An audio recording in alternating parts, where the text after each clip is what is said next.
there, welcome to Crafty Creations, the show where we show you at home how to expand your creative talent. I'm Lisa. Now today I got a very interesting letter from one of you guys at home. It says, "Dear Crafty Creations, help! My sister is throwing a fancy dress party for her 21st and I don't have a costume yet. Can you please show me how to make a mask so I can work from there? From Sarah, age 11.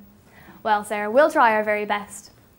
Today we're going to make a masquerade style mask. And to do this you're going to need the following materials.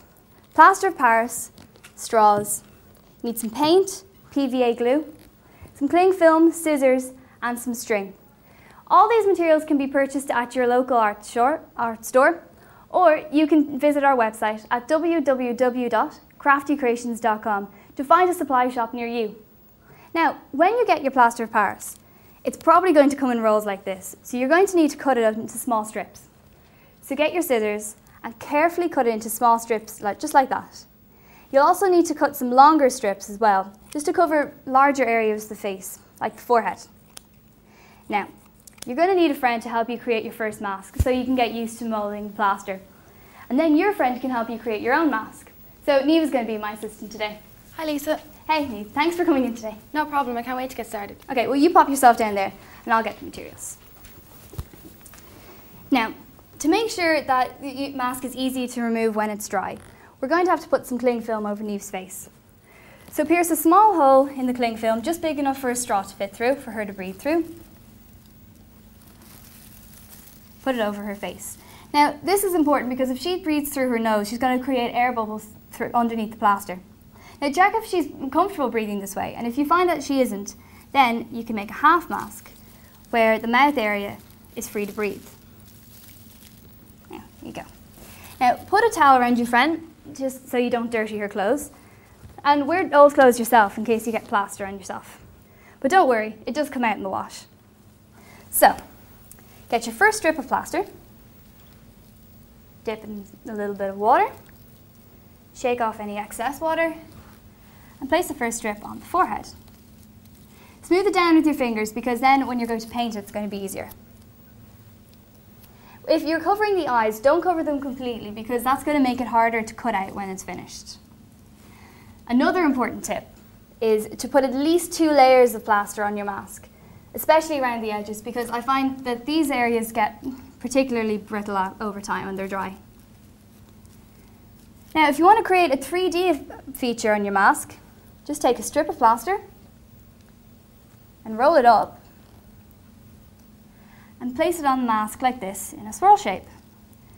And this will dry raised up, ready to paint when it's dry. Now, you need to let the mask half dry for at least 20 minutes before removing it. Then you can put it near a radiator to fully dry for at least 24 hours. Thanks, Neve. Anytime, Lisa. Now, when this drying time is over, you'll have a mask a little bit like this. This is one I did earlier. So now the decoration can begin. Now, I'm going to use acrylic paint. When acrylic paint dries, it gives a nice glossy sheen to my finished piece. If you don't have acrylic paint, well then you can just get poster paint and mix it with PVA glue and that's going to give you the same effect. When you're finished decorating, you'll have something like this. You can see that I've added some sequins and some glitter just to give it a nice glitzy touch. And voila, you have your own masquerade mask, handmade out of plaster of Paris. So let's recap on everything you need. First, you'll need to get all your materials: plaster of Paris, straws, paint, cling film, scissors, and string. So first, pierce a small hole in cling film for your friend to breathe through. Place the cling film on your friend's face and put the straw in their mouth, out through the hole that you've pierced. Cut up little strips of plaster and dip them in a little bit of water before placing on your friend's face. Avoid covering the eyes because that makes it easier to cut around after the mask is dried. To create a 3D feature, roll up some wet paint and place on the mask in a swirl shape so it'll be dry, raised up, ready to paint.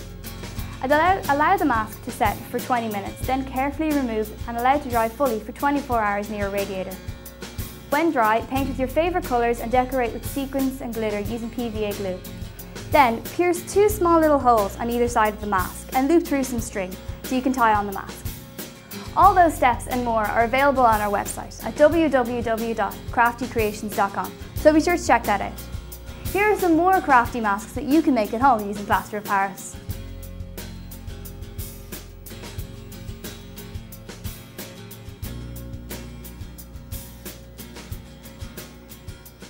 Well, that's it for today's show. I hope you'd enjoyed it. And make sure to give mask making a try at home. Tune in next week here on Crafty Creations, where we'll be showing you how to make musical instruments using recycled objects. See you then. Bye.